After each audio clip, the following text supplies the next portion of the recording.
Hello, friends and residency candidates, and welcome to today's success story interview, where I have the pleasure of speaking with MAR Ambassador, Dr. Charles Clinton. So hello and welcome. Well, thank you for having me. It's a pleasure to be here. And actually, ever since I knew about Match a Resident, I basically fell in love with everything you guys are doing. And I really appreciate all your efforts and support for IMGs in general and also AMGs. Everyone can benefit from this. So this is a team effort, and I'm glad to be here. And based off of much of your help as a team, I can say that I matched into residency for 2022. Amazing. Congratulations. And we are very happy to be in support of you and many others like you. So what specialty did you get into? Okay, so I got into internal medicine, and yeah, I'm extremely happy about it because it's been something I've been working for many years. This is the Yeah. first time I actually apply into the US, and it was, yeah, first try, and we got in. So can you tell us a little bit more about your background, what you were doing before actually applying to residency? Okay, perfect. So yeah, by definition, I am a, what's the name of this? Older, not, maybe it's OMG. Don't remember the acronym, but it's older medical graduate or something like that. Yeah, so I graduated medicine here in Costa Rica, where I was born and raised. I graduated med school around 2013. And after that, I had to deal with economic hardship and see my way through into the US because that was ultimately my goal. I never forgot of the dream, and I went on to practice in many different scenarios. Actually, I could say I have approximately 15 work experience in the clinical area, yeah, including a residency here in Costa Rica, 5 years of cardiology. And after that, I said, okay, it's time. I have enough cash right now to apply for the exams, just enough to get in the system. And that's what Yeah. we did. Yeah. So what were you doing to, help overcome those obstacles and barriers like financial hardship to be able to then apply? Okay, so I had two different possibilities, two different routes.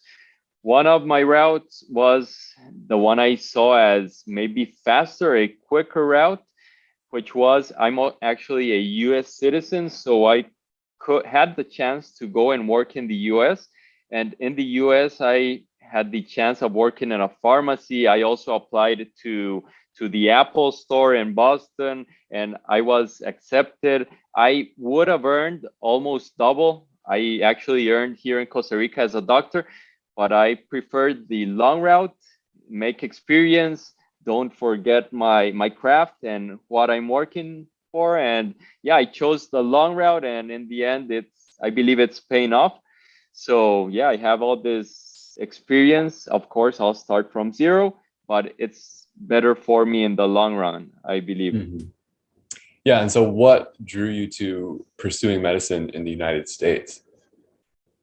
Okay, so it's basically uh, there's like a roof here in my hometown or in my country. There's a roof that it's like you can't actually see it or feel it, but you know it's there. So you can advance, you can grow to a certain extent, but after that you'll be like, I probably wouldn't be able to do the exact treatment the guidelines are recommending. Or another example is you're reading a paper from US authors and you're thinking like, I would like to be there, but it's a little harder from here. So those different things are what make me, yeah, just want to keep on growing.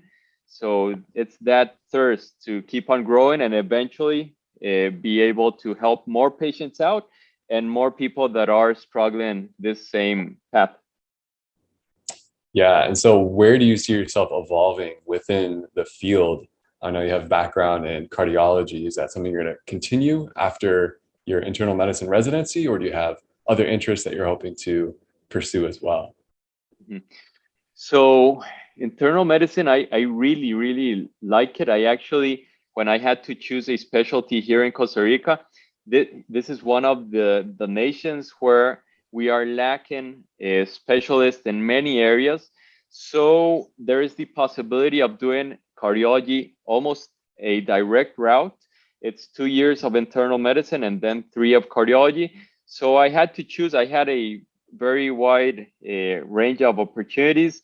And I remember I wrote down on a paper, we had the options. I wrote down cardiology, endocrinology, internal medicine, and even wrote down dermatology and pathology. So I had no idea what I wanted. I knew I just loved medicine. So while I was rotating in cardiology, for example, once we were rotating and we're talking about infective endocarditis, and the patient had stenotrophomonas. So I remembered how they grew in the agar, and I mentioned it, and everyone was like, "What resident are you? Are you from cardiology? Are you from ID?" So I felt glad. I was like, "This is medicine." So Right. that's why I like medicine, internal medicine as a whole, and I will first go for internal medicine. I can't talk about the future because right now it's almost 8 years after I graduated. So I've learned that one step at a time. After internal medicine, if I am alive and healthy, I guess I would probably go into cardiology. Not that sure. I also like the preventive part of medicine. Yeah. Instead of placing 7 stents of the patient, I would try to prevent those 7 stents from being placed, hopefully. Yeah. It's amazing. I definitely can get behind that. And I'm sure a lot of people also are moving in that direction with medicine, being more proactive with preventive care rather than just treating the issue that has progressed due to, lack of health resources, lack of education, and all the things that, lead to those poor outcomes. So yeah, we definitely wish you well in those endeavors. Can you tell us a little bit more about what it was like when you were actually preparing to take the steps, for example? Okay, of course. Actually, I am I just finished preparing for step 3 right before this call. It was 5 minutes before I was studying for step 3. I got a question on likelihood ratio, biostatistics. I didn't know what I was writing here. I had to just guess on that question. So this is anyone that's going into this, I would recommend you have to have a passion. If you get to this extent, if you're searching match a resident, this is probably your passion. So you'll probably always be studying. And if you love this, yeah, it's a long road, but it is very gratifying to be able to help people out. So I could tell you a lot of stories of my step 1 preparation, step 2, and now step 3. But for example, step 1 preparation is one of the stories that gives me the best feeling, because I remember once I had like a couple $1,000 after working. I decided to go prepare for step 1 in Boston. I went over there. I didn't have enough money to pay rent. I could just buy spaghetti and things like that to cook. It was same breakfast every day, same lunch every day. Didn't have money for a gym. I would just go to the Charles River with my kettlebell, and that would be my daily workout. Would Nice. study 8 to 10 hours daily, and yes, sometimes you have to put in the effort, and I did that, and we have to see everything one step at a time. So yeah, in the end, I'll probably give a shout out to my Instagram page and YouTube channel because I'm here to help everyone. Awesome. Yeah, it takes a lot of perseverance, and especially when you're facing those daily difficulties, that challenge of not being financially secure or having access to the resources that you're looking for, but having that determination day to day and that passion to keep fueling you and pushing you forward. That's really amazing. And glad it has worked out and seems like it's continuing to work out. What was it like when you were preparing to apply for residency? What was going through your mind? Were you considering multiple specialties? What was your application prep like? Okay, perfect. So my case is sort of special because right now I'm 33 years old. So compared to most applicants, I I have a little more years of experience, maybe at least compared to most US graduates. Compared to many IMGs, I am maybe average or a little older. So what I want to get to is that these years of experience have given me the possibility of prioritizing more, of being more organized, disciplined. So yeah, this discipline is what has made me navigate through the last steps before applying and learn what's important from what isn't. For example, now that we're talking with your team, I've already said this in the past. I'll repeat it again. When an applicant is searching on what is the best way they can attain a place into a specialty, they shouldn't waste time searching different websites. Once you find Match a Resident, that's all you need to know how people have felt during their interviews, to know how to rank the programs. There you can save your own programs, know when your interview date is, and know a whole lot of information and see all your videos. And you guys are very proactive. Every day you're making a new video. So you have to prioritize. So what happens with most people? They don't prioritize. So they go into Match a Resident, they go into 5 different web pages, and these are the people that never take the exams, that never do what is necessary. So sometimes you will never be ready, but you have to prioritize where you put your effort. Yeah. And so when you applied, was there anything that you were doing in your application or personal statements to help you stand out for internal medicine?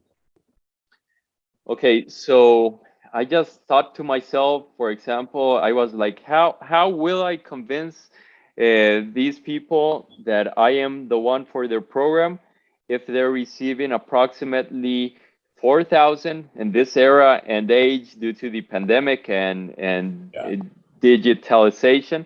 They're receiving 4,000 to 6,000 applications. How will I stand out? So first of all, I went searching different web pages, and I would read, okay, this is an example of a personal statement. And after I read like the first or second personal statement, actually I read one that was like the name in YouTube was like Stanford Perfect Personal Statement, something like that.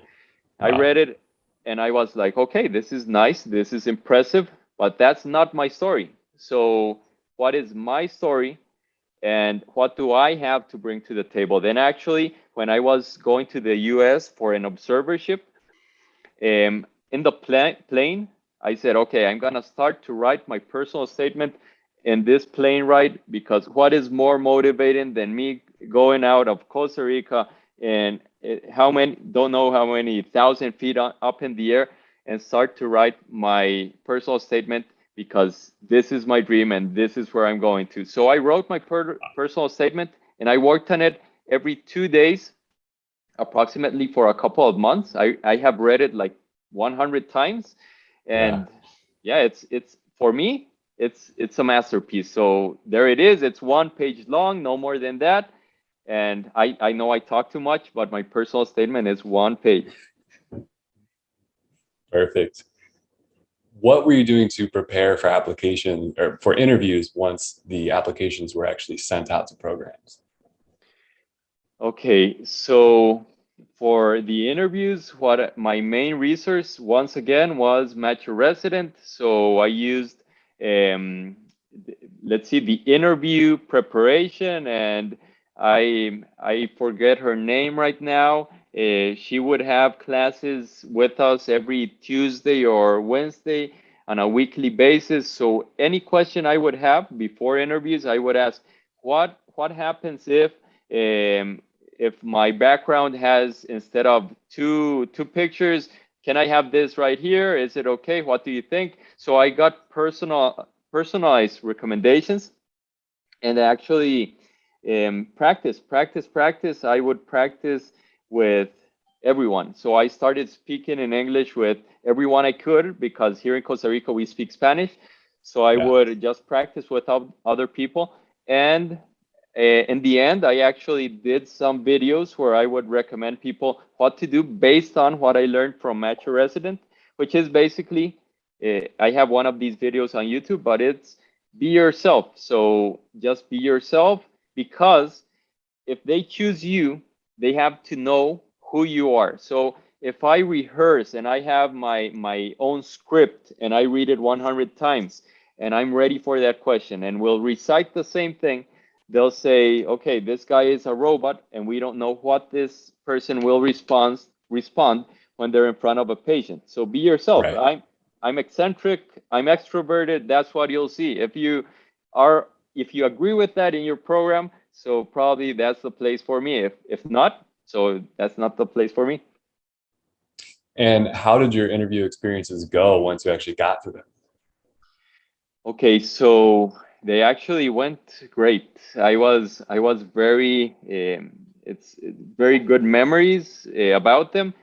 I received 10 interviews, and I believe that's a good number, because we have to remember that I graduated more than 8 years ago, and many top programs, with a click of a button, their algorithm might just take you out of their possibilities.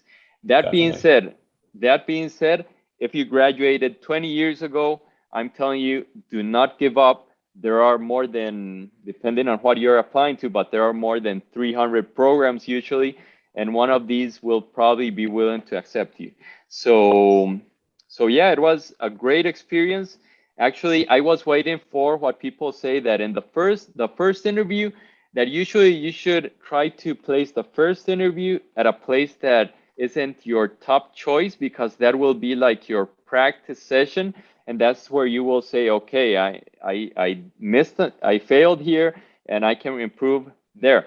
But what I said to myself is, what if this is your only opportunity? You only get one fighting chance. What will you do? Are you just gonna fail that first interview? No, you're gonna try to make the best out of it. That's what I did, and thankfully everything went out pretty well. You have to be genuine. So I saw people in the interviews that they were just talking and asking because they wanted, like, for them to be seen and that they're interacting, but it looked very staged. So what I would recommend people is be authentic. If you have nothing to say, okay, you might probably have something to say later on, and that's the moment to speak up. I'm mainly saying this when you're in the chat room and you're with 20 people, and yeah, you it's like somewhat awkward, because Right. everyone is trying to stand out, and you also have to regulate yourself, right? Yeah. It's a delicate balance, sounds like. But yeah, authenticity being the key to get you through those experiences and to stand out in good ways rather than being standing out for being forced or robotic or just overbearing, even, people who are trying to stand out too much and dominating the conversation and things like that. So Exactly. Exactly. yeah. We can't stress that too much. Correct. And did you follow up with programs after the interviews? Yeah. Yeah, I did. Actually, I did with not most of them.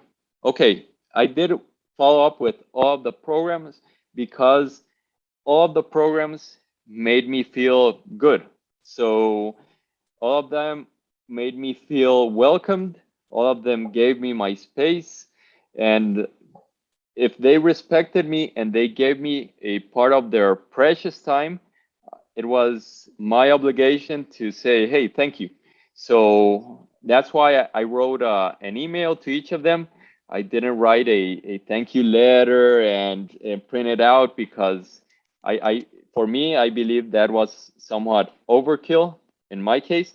So I sent emails to all of them, And I actually followed up with my top program. I did let them know you are my #1 option, and yeah, it worked out. Amazing. So what is some of the advice that you would give to incoming applicants based on your experiences so far?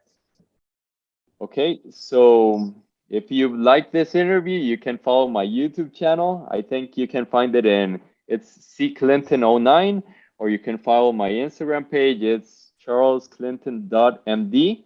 But I would also like to stress out a couple pointers here. So I already mentioned this quote, you can't forget this, is you didn't come this far to only come this far. This is very important. You have to remember this. Number 2 is, if this is what you want, it's basically the same thing, is just don't give up. You don't know what can happen on the other side if you stop midway through. So I know many stories of people that paid all these courses, paid everything, but in the end, they never took step 1. So you have to take the tests.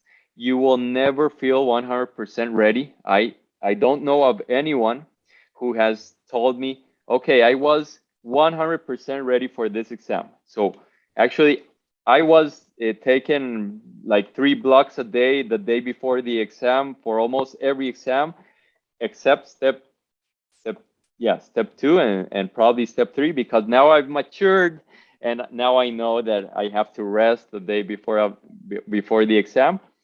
So don't give up. Don't go into web pages or Reddit or things that will inform you, because you will find everything on the internet.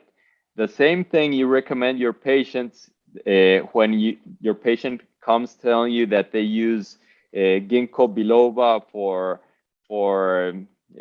as a cancer treatment. You have to tell them, okay, internet has everything. We have to see if it works or not, if it's statistically significant. So that's what you have to do. So if you want to enter a residency, follow Match Your Resident. If you want to read a book for residency, probably this book is called, it's a red book. I'll post it in my Instagram because I don't remember it right now. The Successful Match. That's the name of it. So it's pretty useful. And also, you'll never be 100% ready. So go and set a date. If you don't set a date on your dreams, it's not going to be anything else than daydreaming, right? So basically, yeah.